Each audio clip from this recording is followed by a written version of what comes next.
bagiye kwambara nimero 14 mu mugongo ariko kakundi nyene araza kubasanga abagenzi we ari gihugu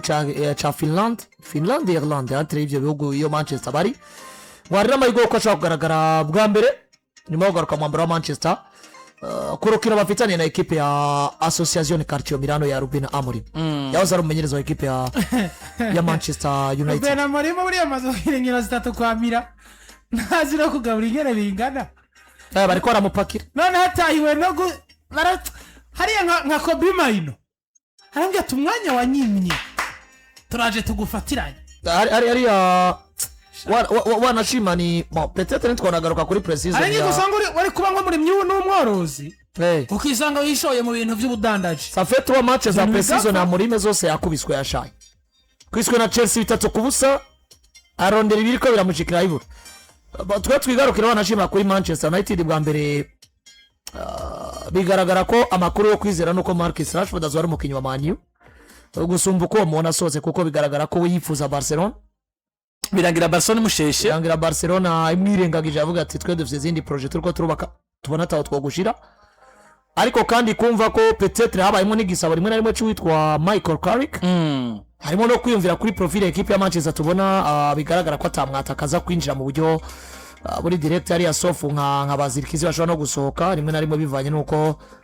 izi project za equipe ya Manchester United ubona ko ari bamwe mu bo zagiye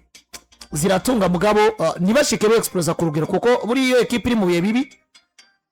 amatière bijanye na resultat rimwe na rimwe bikeneye abakinyi bashobora ku explose en ce qui concerne gusana sana equipe nk'uko ba Bruno Fernandes bagiye barabikora rero uravye Manchester bwa mbere dufate kuri ka ya Rashford nk'umukinyi ariko arakora n'ivyo 28 bientôt 29 ariko hani muhira shobora guhabwa agaciro buri wese adafa guhabwa malgré tout ce qui s'est passé nibaza ko soki contre musi investiere y'umugabo yitwa Michael Carrick bigaragara ko iri kumwe ikorera hamwe bavyumva kumwe bumva ko gukorana na n'umugabo yitwa Michael Carrick aramayigwa dasanzwe rero kana Rashford buri guhabwa message na Michael Carrick yagize resite mu gice cya kabiri cya saison hama kandi ambwira ati objectif no gusubiza Manchester United aho imerita kubiba turi muri Ligue des Champions turi muri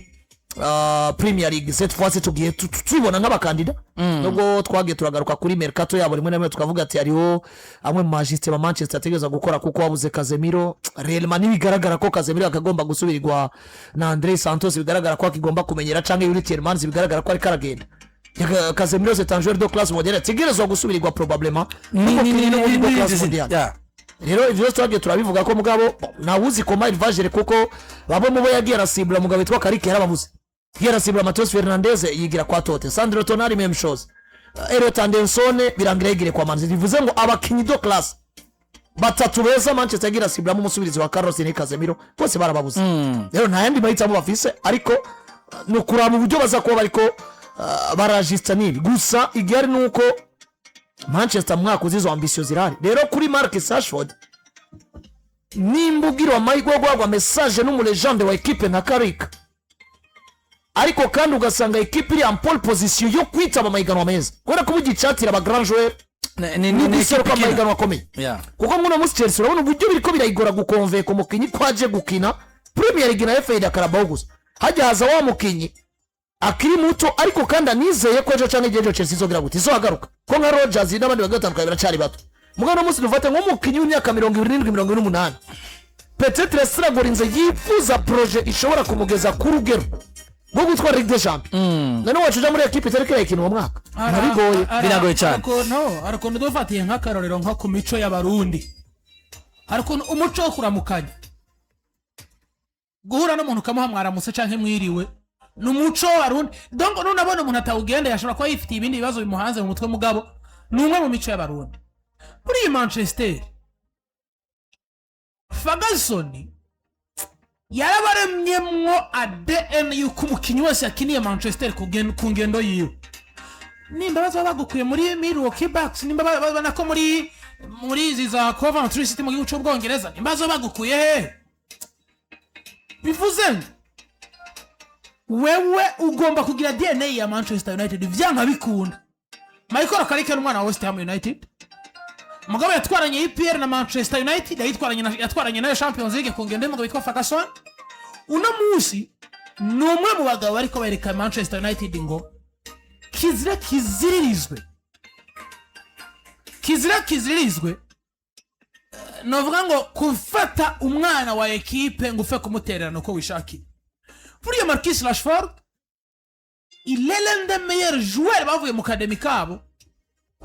batanga promesse yuko bazabakinyi bitangaza mugabo bihuse byagira cyo muri Manchester United by'ibihe bibi byo gutunga amenyereza batumva ico umwana wa Manchester asobanuye byaramukoze ko cyane nawe novuga ngo acaronka entourage hafi yiwitameze neza kuko iyi ni generation y'abadere ari ni generation y'aba Jesse Lingard inyuma ya Jesse Gatoyi ukona ngo abo bakuranye bafise ingesizi peut-être nazashoye kumwadopta mugabo equipe niri kwira mugwanagwanako ariko n'umunsi ugenda urabe kuva Ferguson hava yadusezeranije umugabo yitwa David Moyes atubwira ngo ni the chosen one biranga mugabo kuva Ferguson asohoka abantu babiri bagize réussite kwa Manchester n'umugabo yitwa Gunnar Solskjaer n'uyu mugabo yitwa Michael Carrick agize demi saison yo mu mwaka w'iziteye ubwoba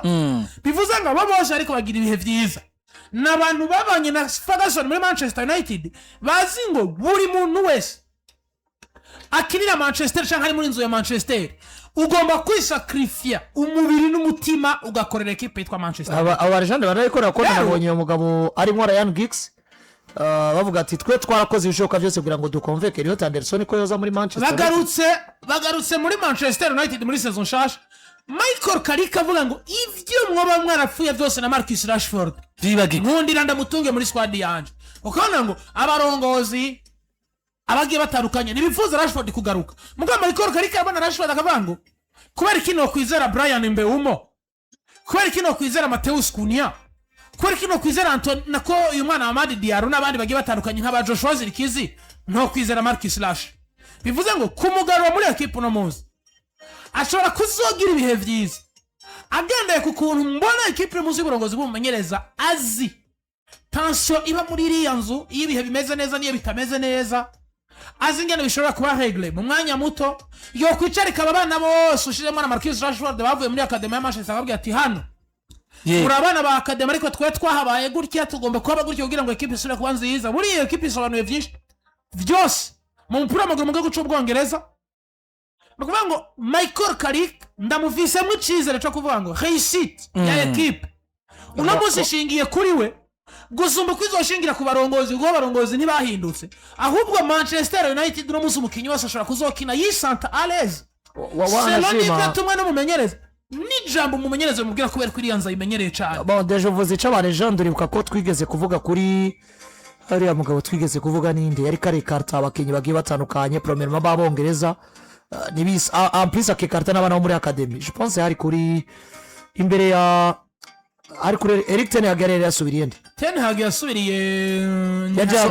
Oregona oya Ten Hag yasubiriye monsieur uriya mu Ralf yaciye gusa Ralf Rangnick ndamurora nk'umuntu yaciye ariko ubundi yaraje gusubirira umumenyereza yarafise contrat y'umwanya utari mu cyo witwa Ole Gunnar Solskjaer wanashima muri bukarwe mu Uganda twakoze tutavuga ati dusubije amasenga tukara abamenyereza bose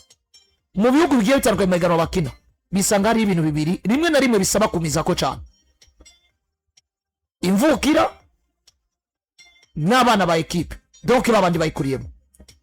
peut-être abana ba equipe arashobora kubura umwanya bikaba ngombwa ko banza kuzunguruka gusiragoringa ahagiye hatandukanye kugira ngo bikunde bazogaruke muri projet za equipe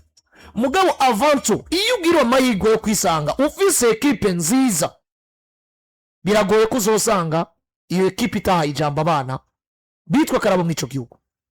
tuvuga kuri Manchester twavuga ngo buriya kwisanga ufise Marcus Rashford nimo kwisanga uri Monaco ufise Mbappe reka nabivuga uko ntufashe kuri akuntu bagiye baraduka nimo kwisanga uri Barcelona ufise umunya Espagne yitwa Lamine Yamal cyangwa yitwa Pedri nimba Pep Guardiola yaje mu Bwongereza akubaka Man City mugabo tubona agaciro Kyle Walker mu Bwongereza adasiga inyuma muri projet ziyo abantu nka ba John Stones ngo harahagwaza Stones yavunitse yamaze amezi 3 kandi iyo defense itunzemo buriya Guardiola mu Rwanda bubatse ama defense yamutwara amafaranga menshi muri equipe yitwa Manchester City gusuma n'imbere gusuma n'agati mu kibuga wanashiba n'ubuje amafaranga go bakiri inyuma wanashiba n'ubushobozi bwo kugura abandi beza atarabongereza yarabufise kandi bashobora gutanga ibirenge ivyabo batanga mugabo avant tout recrutement yawe arabona ku balance bana baziyumva ko bari muhira peut-être afise sokuru afise nyokuru n'abandi bagiye batandukanye bazi kino club isiguye muri kahise k'igihugu cyangwa bashobora kuyitangira kubera ko bari muhira rero nimba Pepe Guardiola atigeze asiga inyuma guhagacira abongereza muri club yewe muri site zose yagize nimba twarabonye dufatira umunsi wo kwa Chelsea kuva Roman Abramovich ayifashiriye equipe abantu nk'abagari Kaire bahawe umwanya abantu nk'aba John Terry bahawe umwanya abantu nk'aba James Frank Lampard na City yabuze mu Mwongereza cette fois ci baraca bafise ba Barsi James aracagwaza erega fata exemple uyu mugabo yitwa Arne Slot asotse kwa Liverpool rega mwaka wahera yatwayemo Premier League murabona combien de fois yagumye yensista bakavuga ati gute uri kuregereranya Sosthene na Itegerezwa ubwo barazi impamvu amujyamako izi equipe mu gihugu rero uwo Manchester United deja Rashford akoroke muri vestiaire hari message y'uburyo asubiye kubana na Kobe Mine abantu barabona n'ukuntu baseseka yari yamyimenyerezo y'uburyo basubiye kubana peut-être no utazibiye ibiyago bagiraniye bari mu gikombe cy'isi bisanze bavuga ati twebwe turi famille turi Manchester tuzosubira ari yagiye tuzorojanya bagenzi bacu ukumva ko iyo vestiaire garutsemo Rashford isanga Kobe Mine yasubiranye ijambo nyuma ya traitement yakorewe n'umugabo yitwa Ruben Amorim usanga hari Maguire yongegwa amasezerano benshi bari bamusoye usanga Luke Shaw yasubiye gusanta ati numwanya wo kwiyumva ko turi Manchester birafise ico biza kwa bivuze mupira w'amaguru mu gihugu cy'Ubwongereza azarukiga kuburiye busatirizi bariko barajyama kuri basesko bigaragara ngo ni beza mugabo rimwe na rimwe hari umwanya basabwa kwihanganirwa niko tutokwihanganira umwanya umwana wa sinahura umuntu ajajinga urwego rwa Marcus Rashford Rashford sizo kwigera nibagira umwaka wa Manchester United yari tunze Lukaku nk'umusatirizi basezerera Paris Saint-Germain uyu mwana yari ku rwego rurenge rwo Kylian Mbappé afise kiriyagi mugabo comme si ibihe vyiza iyo bimurikiwe biba vyiza do plus carrière ni consistency carrière no kuba consistent hanyuma bidakunze urashita mugabo muzi mu gihugu cy'Ubwongereza iyo uvuze IPR ugomba kumva Liverpool ugomba kumva Manchester United ugomba kumva Chelsea the Blues hafi aho ugomba kumva za Arsenal buri equipe yose igomba kwitunza umwana w'Umwongereza atari ubundi ko nabone umupira w'amaguru wahindutse wumva ngo project Chelsea the Blues ngo ishingiye kuri ngo Enzo Fernandez na Caicedo ariko hafi aho hari umugabo witwa James intouchable Real Madrid ugomba uvuge cyangwa ureke Barcelona ugomba uvuge cyangwa ureke James yambaye igitambara ca capitaine uzura abezi za Liverpool nivyo byaragaragaye nkaho kwa Liverpool muri kino gihe nta Mwongereza bafise mugabo Curtis Jones nkuko azare ko abivuga yararyama ko kandi kubera ko viziyo tushe mugabo aro present abongereza rero no muzi muri Manchester United kunia ndakwemera cyane ko uzi umupira mugana mupira wa Rashford uzi tomeme na mbeumo nukuvuga ngo Rashford uze mugarusa ashobora gusanga ico kibanza kandi bayita gute hariya kuri ya kuntu iyo baje gusengera umuntu hari hano bavuga ko bamukoreye iki gusengera nko kugira ngo umuntu agaruke mu myuka myiza ameze neza gusa nico je nariko ndavuga Rashford akeneye umuntu amuba hafi akamubwira ngo nurya mupira uzi n'umutima uri mu nda Rashford mungeranye n'ikibiti gusa kibuzuka idobika mugabo rega abantu ntibokwirengagiza hari umwanya Rashford yaye Manchester byose ari mbi uyu rero n'umwanya nawe kuko buriya Rashford kiba mu bintu byanamwafex apare ya physique rimwe na rimwe izo mvune ziba zimufata Rashford arugira rimwe na rimwe aterekana kubera ko ari épuisé mentalement yahuye na byinshi hageze muri equipe yitwa Manchester United hageze no equipe yitwa equipe imaze plus de 6 ans 5 ans 6 ans mu bigaragara ngo bira ni ibintu bijabagusha erega ni kuva Ferguson asohoka ni imyaka 13 iyi equipe iragwaye wowe nushaka kunsigurira ukuntu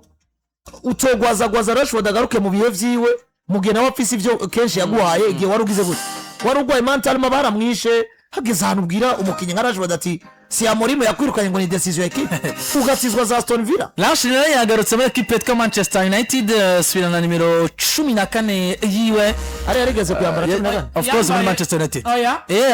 yambaye 39 yambara 19 yambara 10 ndabira neza 14 yambara jeseri ngati yarabagenzi cyane aha ariko mu Barcelona yari yambaye Barcelona yari yambaye 14 rero kwa Barcelona nyicaritse hano kanzubarura ingere bitesheje Rashford sinkumva nuko rero Rashford bijaye peut-être n'imishahara nk'umukinyi w'umurose nk'inyiza birateze ikibazo buri n'abavuze ngo yagabanije babaza ko kuva kuri 15 miliyoni dufata nko kwa Manchester iyo cemera guhembwa zitandatu kwa Barcelona Lashi yagarutse ariko kandi twihuta cyane muri equipe ya Arsenal bo berekanye Bruno Guimaraes